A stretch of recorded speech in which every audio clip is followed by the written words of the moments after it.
I need you to picture something for me. It's Sunday morning, you're scrolling through Instagram and you see it again. Another friend just bought a house. They're holding those stupid keys, standing in front of their new place, big smiles. Caption says something like, "Dreams do come true." And you're sitting there in your apartment that costs $1,700 a month thinking, how the hell did they do that? You've got a degree, you've got a decent job, you're doing everything you were told to do, and somehow you're further away from owning a home than your parents were when they were working part time at a grocery store. Here's the thing, you're not crazy, you're not bad with money, and you're definitely not lazy.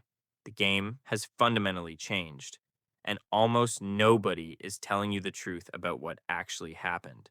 So, let me take you back to 1978. Your dad, let's say he's 25 years old, he's making about $15,000 a year, which sounds like nothing, right? The median home price back then was around $55,000. Do the math with me here. That house cost roughly 3.7 times his annual income. Now, fast forward to today. You're 25, you're making, let's say, $55,000 a year, which is actually pretty solid for your age. You're doing better than a lot of your friends. The median home price right now, it's around $420,000. That's 7.6 times your annual income. The house your parents bought was less than 4 times their salary. The house you're trying to buy is nearly 8 times yours, but wait, it gets worse, and I mean significantly worse. Let's talk about what happened to everything else while wages basically stood still. In 1978, the average public university tuition was about $1,300 a year. Today, it's over $10,000. And that's just for in state public schools. Your parents probably graduated with little to no debt. You're sitting on 30,000, maybe 50,000, maybe more in student loans before you even start thinking about saving for a house. And here's where it really starts to hurt. Back then, your parents probably weren't throwing away 30 to 40% of their income on rent while trying to save.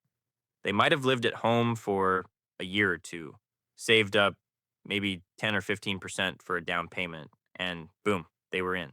Interest rates were higher. Yeah, we'll get to that. But the barrier to entry was so much lower that it almost didn't matter. You know what kills me?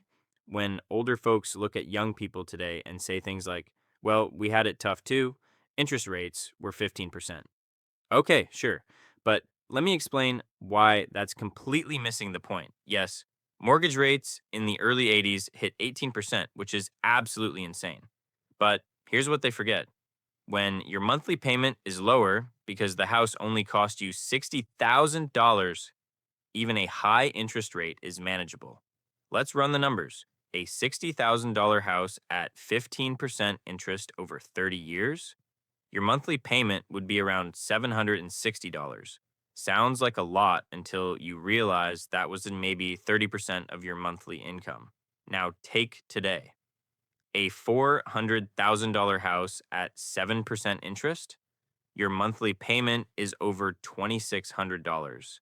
And that's before property taxes and insurance, which have also skyrocketed.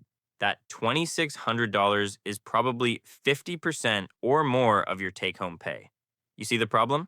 The absolute dollar amount matters way more than the interest rate when we're talking about affordability. And let's address the elephant in the room that nobody wants to talk about: wage stagnation. When you adjust for inflation, the average American worker is making basically the same amount per hour as they were in 1973. Let that sink in. 50 years of technological advancement, massive increases in productivity, record corporate profits, and the average worker is taking home the same purchasing power. But housing costs, they've exploded. Healthcare, through the roof. Education, don't even get me started. So you've got the same wages trying to cover expenses that have doubled or tripled. The math doesn't math, as the kids say. Your parents weren't smarter with money. They weren't harder workers. They just existed in an economy that hadn't completely broken the relationship between wages and cost of living. Here's something that really bothers me. There's this narrative out there that young people can't afford homes because they're spending $12 on avocado toast and wasting money on subscriptions. Let me be very clear.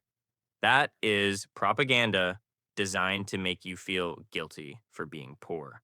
Let's say you completely stop buying coffee out, you cancel Netflix, you never eat at a restaurant again. You know how much you might save in a year? Maybe $3,000 if you're really extreme about it. Congratulations, you've got 0.7% of a down payment saved. At that rate, you'll be ready to buy in about 7 years, assuming home prices don't go up at all during that time, which they absolutely will. The problem is not your spending habits. The problem is structural, it's systemic, and it requires us to be honest about what's actually broken. So, what happened? How did we get here? Well, there are a few major factors, and understanding them is crucial because it helps you stop blaming yourself. First, after the 2008 financial crisis, we had over a decade of historically low interest rates. That sounds good, right? Cheaper money, easier to borrow. But here's what actually happened: investors, hedge funds, private equity firms, they all swooped in and started buying up single family homes as investments. We're talking hundreds of thousands of properties converted from potential first time homebuyer purchases into rentals owned by massive corporations. This reduced supply for regular people and drove prices up. Then you've got zoning laws.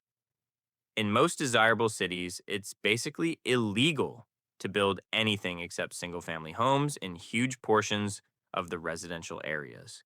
This artificially restricts supply.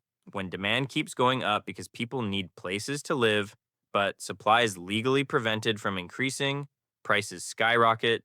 It's basic economics, but it's economics that's been weaponized against young people. And then there's the fact that housing became the primary investment vehicle for the middle class. Your parents bought a house to live in, but somewhere along the way, it also became their retirement plan. Now you've got an entire generation of homeowners who vote against any policy that might increase housing supply or make homes more affordable, because that would mean their primary asset might not appreciate as much. They've got theirs, and the system is designed to protect their wealth at the expense of the next generation's opportunity. It's not malicious necessarily, but it's still the reality. Look, I'm not here to just make you depressed. I'm here to tell you the truth so you can make informed decisions about your own situation. So, what do you actually do about this? First, you need to completely recalibrate your expectations and your strategy. The path your parents took is not available to you, and that's okay. You need a different playbook. If you're dead set on buying in a high cost area, you might need to get creative. Consider house hacking. That's buying a small multifamily property, living in one unit and renting out the others so the tenants cover your mortgage. It's not glamorous, but it works. Or look into first time home buyer programs. There are FHA loans that only require 3.5% down.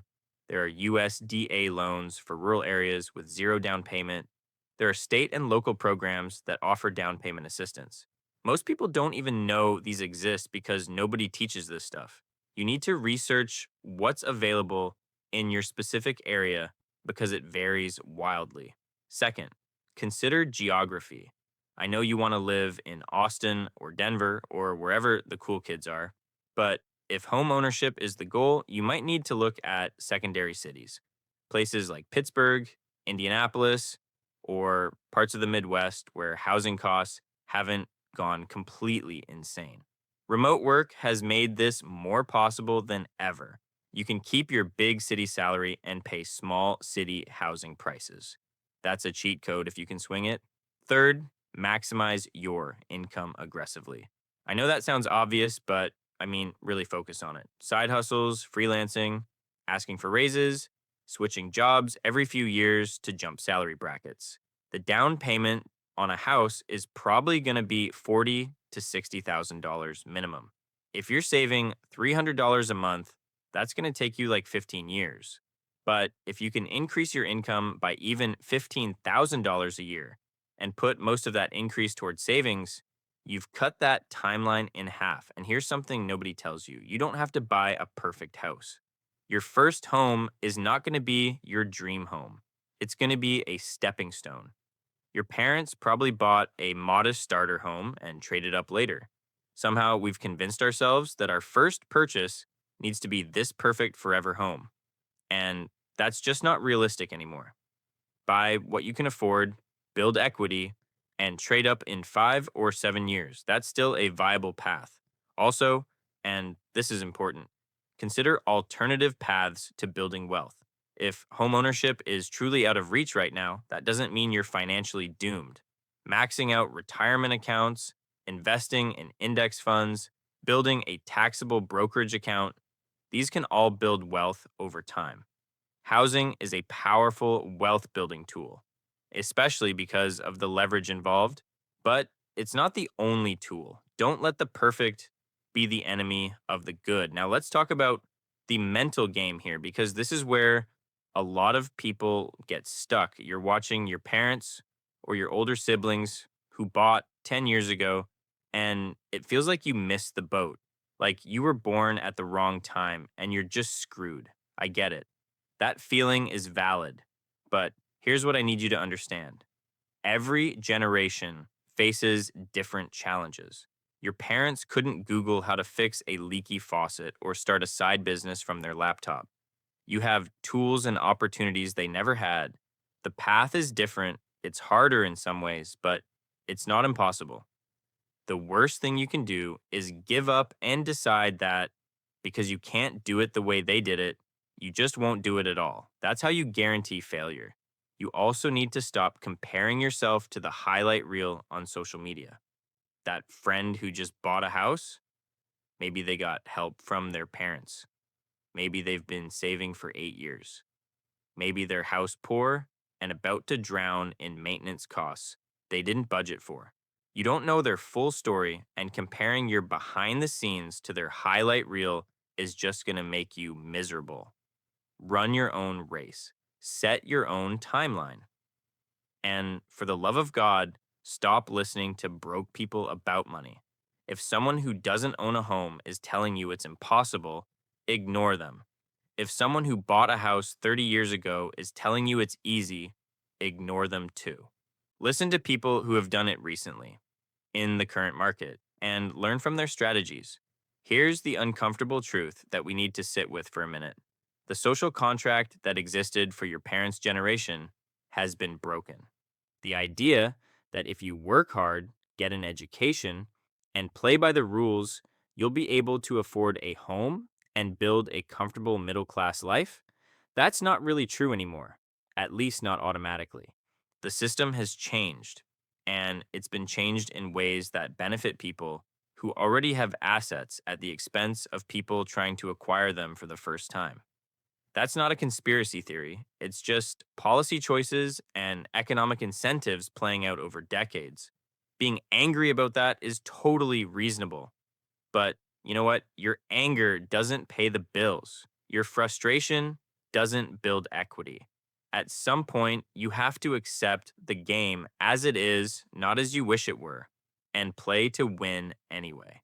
So, here's what I want you to do: stop doom scrolling through real estate listings for houses you can't afford. That's just torture. Instead, get brutally honest about your financial situation. How much do you make? How much do you spend? How much can you realistically save each month? What's your target down payment? When could you hit that if you really tried? Then reverse engineer a plan. Maybe it means living with roommates longer than you'd like. Maybe it means driving a beater car for a few more years. Maybe it means taking on extra work that you don't love. None of that is fun, but if homeownership is truly important to you, then you make the trade offs. Or maybe you decide it's not worth it right now and you focus on other forms of wealth building, and that's fine too. But Make an actual decision instead of just floating in this anxious in between where you're not really saving, but you're also not giving up. Look, your parents could afford a house because houses cost 4 times their salary instead of 8 times, because they graduated without crushing debt, because rent didn't eat half their paycheck while they tried to save, and because the economy hadn't yet fully financialized housing as an asset class for the wealthy. You can't afford a house because all of those factors have inverted. It's not your fault, but it is your problem to solve. Nobody is coming to fix this for you. Not the government, not your employer, not some magical market correction. You have to take control of what you can control. Increase your income, decrease your expenses, learn about the programs and tools available to you. Be willing to compromise on location or property type. Play the long game. And most importantly, stop letting people make you feel like you're failing because the game is rigged. You're not failing, you're playing on hard mode. But hard mode is still winnable if you're strategic, if you're patient, and if you refuse to give up. Now get out there and prove them wrong.